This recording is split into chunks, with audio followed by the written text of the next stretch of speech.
Hi everyone, and welcome to my sewing room. Today I want to show you a new book that I've discovered, so don't go away.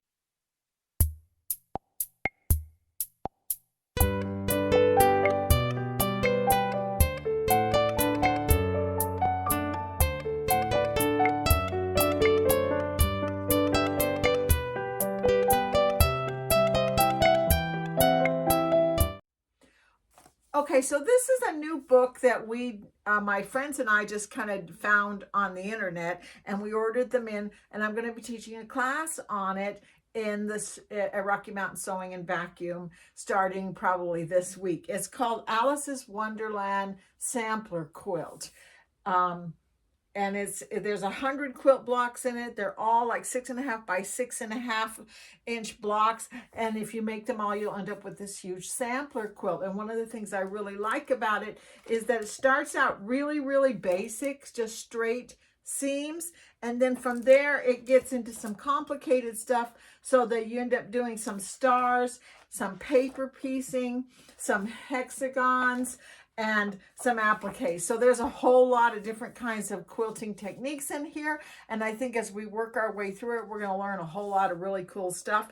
I've always said that I know the basics of how to quilt, but I never have made an effort to be really good at it. So that's one of the things I want to do. As I'm teaching this class to other people, I'm going to keep teaching myself and learning how to be a better quilter. And one of the things that I say all the time is that the 6.5 inch block is my curse block. It just hates me no matter what I do. It always comes out as a like 6.25 inch block, and then I have to trim it down and make them 6 inches so that they all fit together. And it all has to do with seam allowance. And if you look at a lot of different videos online, on YouTube and everything, there's the scant 1/4 inch, or there's the 1/4 inch markings on your sewing machine, and all there's all those different things. But when it comes right down to it, what's more important is basically after you sew your 1/4 inch, do you end up with the measurement you're supposed to end up with? So that's something I'm learning. That's something I'm going to be teaching in this class coming up. If you are in the Denver area and you would like to take the class from me, we are calling it quilting, what are we calling it? Quilting techniques. And it should be a really fun class. And if you keep working at it and making a couple of blocks a month, you should end up with a really fun sampler quilt when you're all done. So what I'm going to do right now is I'm going to go to my cutting table, and I'm going to show you just kind of something that I'm beginning to learn about how to be very accurate and how to get that 1/4 inch the way you want it to be. Okay, so I guess what I wanted to show you here is one of the things I'm learning is, I know it's really tempting to fold it in half like this when you have a smaller ruler, but that sometimes is exactly what gets us into trouble because our measurement doesn't come out right. So if at all possible, make sure you're only going through one layer at a time and it's nice and flat. The other part is to make sure that you have a ruler that doesn't move. This one here is by Quilter Select, and it's got like this coating on the back of it that keeps it from slipping. And I am going to put this so that it is exactly on. This is a 1/2 inch measurement. This is a 1 inch measurement. Now, I've mentioned to you guys before, I'm left-handed, so sometimes I have a little bit of trouble with these rulers. I bought a left-handed ruler that's supposed to help with the numbers a little bit, but sometimes it's just a struggle to get it turned around the way I want it to be. But I've got this lined up so that this fabric, and see the way it is bowing right here as it goes here, it's right on the line, it goes here, but right here is bowing a little bit. So I'm going to grab it and I'm going to tug it a little bit here so that it is actually right on that line. Then I'm going to push down on my hand here, and I'm going to very slowly keep that blade right up against that and slide it across. So I get that 1.5 inch measurement all the way down through my piece. I can fold it in half and it's the same size. I can't tell you how many people I have worked with, where they look at their strips and it's literally wider in the center than it is on the ends, and then that's where it all starts. And the smaller our block is, the more likelihood it's going to be the wrong size if we don't have our measurements accurate. So this first block that we're going to make is that's in the book, is basically a really easy strip method where you sew 3 strips together. So we're going to start with this one. And I have all of these Civil War fabrics that I have made a quilt with that I really like. They're really fun and pretty. They're kind of like that old-fashioned rustic country look to them, and I have a whole bag full of them, so I'm going to try and make a quilt out of that, doing this 100 block sampler quilt. So I'm going to cut a couple more strips, and then we're going to go to the sewing machine, and we're going to talk a little bit about the 1/4 inch seam allowance. Okay, so a couple of the things that I use when I quilt. I have this tape, and it's a 1/4 inch seam allowance tape that I put right on the bed of my machine, and that helps me quite a bit. Between the red and the black right here, you have exactly 1/4 inch. So if I put my fabric right on the red, put my foot down, and line my needle up with the edge of that should be where my seam is going to go. And then when I lift it and I move it over to the black line where it says 1/4 inch, and I sew right there, it should create a 1/4 inch seam. I also have the laser, which you can see on here that I've got my laser turned on. If I turn it off on this machine, and it's nice when your sewing machine has a laser, but you don't absolutely have to have it. So I'm going to turn the laser on, and and my laser has been moved over so that it is literally right on that 1/4 inch black line, so that when I put my fabric right up against the black line, then I get a 1/4 inch. So I'm going to go ahead and I'm going to sew this.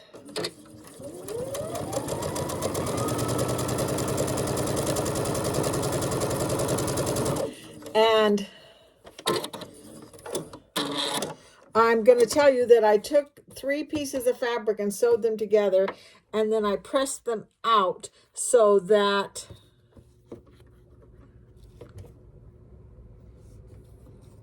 they look like this. So I have 3 pieces together like this. So then I'm going to measure them. So hold on just a minute. Okay, so here's my piece of fabric that I sewed. And what's more important than whether I got exactly a 1/4 inch on this side, because I did measure these seam allowances that I did here, and they do come to exactly a 1/4 inch. But what's more important than that is the fact that when I get this all pressed out and flat, that this is exactly 1 inch, because we took a 1.5 inch strip. We took a 1/4 inch off of one end and a 1/4 inch off the other end, so that should make 1 inch that I'm finished with. And when I lay this down and I put my ruler on it, right up against there, it's actually just a little bit smaller than 1 inch. I've got maybe 1/8 of an inch that I'm short. And when you're doing a 6.5 inch square, then as you start sewing it together, that 1/8 of an inch is going to multiply, and before you know it, your block is going to be the wrong size block. And what causes that? Well, part of it has to do with the thickness of the fabric. Some fabrics are thinner than others. Part of it has to do with the thickness of the thread.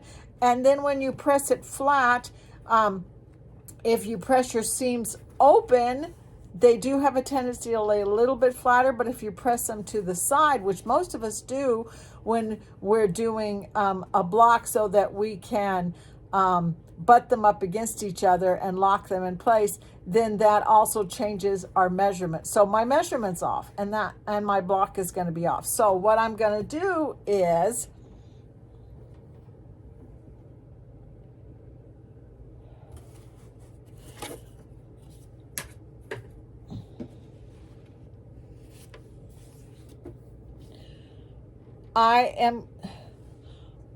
I'm going to move my needle over. So my needle is still at that red mark that I did before, and I'm going to just change my stitch width 1 notch and tell the needle to come over 1 notch, so that now my my 1/4 inch seam allowance is going to be just 1 notch smaller, and then I'm going to put it down so that it's right up against the laser again like it was before, and I'm going to sew it. And I think probably one of the hardest things is keeping the laser straight. So I just want to make sure that I stay right on that black tape that I have set there. And I'm going to sew it again with the needle over a little bit further in the other direction. And then I'm going to sew a third one, and then I'm going to measure it. Okay, so this was the first piece that I made, and this is the second piece that I just finished making. And I'm going to take my ruler, and I'm going to go ahead and I'm going to measure this. And so now this strip is exactly 1 inch as a finished strip, and that's what my goal was. So that's the way I want to save it. So I'm going to move the camera so we can look at the screen of my sewing machine. Okay, being a lefty, this is hard for me because my sewing machine is in a place where the camera's got to be over here on the left side, and then my left hand gets in the way. But I'm going to try and be able to show this to you. So I have my laser right now set at 9.5. That's where that 1/4 inch is. I have my stitch width set at 4.0. When I first did that very first stitch that I did, it was at 3.5. I also want to show you that on my brother's sewing machine, I have it set for the 101 stitch. The reason why I have it set for that is I've used the 103 stitch or the 104 stitch for a lot of my regular sewing, and I don't want to mess with that setting so that it goes directly to the center needle thing.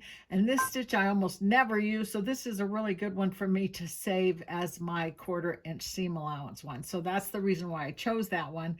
And then I'm going to set this one back to the 4.0 where I had it before, and then I'm going to put it in the pocket like this, and it says memory, and I'm going to hit memory. That's going to save that stitch for me all the time. So whenever I turn my machine on and I have another stitch chosen, when I go back to the 101 stitch, it will automatically set it back at that 4.0, so I have my needle in the right place. Every sewing machine is going to be different. And if you're making a quilt and you go from one machine to another, which I do sometimes when I go from my brother BQ 3100 to my featherweight, you've got to do this process all over again so you get your 1/4 inch seam exactly where you want it to be. But right now, that's where I know I want my 1/4 inch to be, at the 4.0 with the 1/4 inch set on the tape where I have the tape on my machine. If, like, for instance, you don't use tape and you use the side of your foot, then measure the side of your foot, figure out where your needle position needs to be with it on the edge of your foot, and set it and remember it in your memory, or write it down somewhere so you know exactly where that needs to be in order to create a 1/4 inch. You will notice that on the brother machines in particular, if you go into the quilting memory, and I may have pointed this out to you before, they have a piecing stitch right here that you can choose. That's going to set that at 5.5, but that is according to using the edge of your foot, I believe, is the way they look at it with the J foot on there. So, and then they have a center needle position one where you can use the 1/4 inch foot with the guide, which is great for a lot of beginners, but it's something I've kind of gotten away from because I don't like the way, when I use the 1/4 inch foot, the way the edge of the fabric kind of sits right on the feed dog, and it never seems to move the way I want it to, and I can't keep it straight. And that's also another very important thing to do with accuracy, is continue to do that 1/4 inch all the way down the strip. Don't let it move as it's going. So I'm going to continue to sew together this block that you watched me cut, and we're going to see if it comes out. I certainly hope so, that it comes out to that 6.5 by 6.5 inch block when we're done. Okay, I did it. Here's my 6.5 by 6.5 inch block. And I have to confess that I did move my laser over 1 notch. When I was showing it to you before, I had it at 9.5 millimeters, and I changed it to 10.0 millimeters. So because I couldn't move the needle over an entire notch, that was too far. And but the laser I could move over just a little bit. And believe it or not, when I got this all sewn together, it was actually too big, which it never happens to me when I'm doing a 6.5 by 6.5 inch block. So I moved the laser over and I redid some of the seams. So then once I pressed it flat, it came out to be exactly the size I wanted it to be. So I'm just really kind of stoked about that. I think this is really going to work. I've always been, and if you've watched my videos before, you know, I've always been the kind of a quilter that's kind of like, that's good enough.